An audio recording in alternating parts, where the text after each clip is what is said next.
અનેક નિડરતા, નેતૃત્વ, ત્યાગ, સાદગી આવા ગુણોની આપણે ચર્ચા કરતા હતા.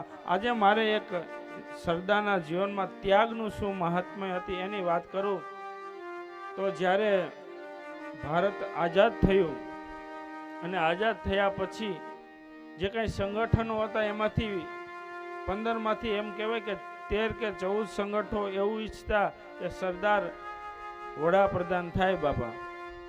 પણ ગાંધી બાપુએ એમ કીધું કે સરદાર તમારે નથી થવાનું. તો કે તો કાંઈ નહીં, તો નથી રમતા, જય સિયારામ. આવું આપણે એક સામાન્ય પદ ન છોડી શકીએ, એની જગ્યાએ આવડા વિશાળ દેશનું એટલું ગૌરવશાળી પદ સરદારે એક જ શબ્દથી કહી દીધું તો કાંઈ વાંધો નહીં. આ એની ત્યાગ ભાવના હતી.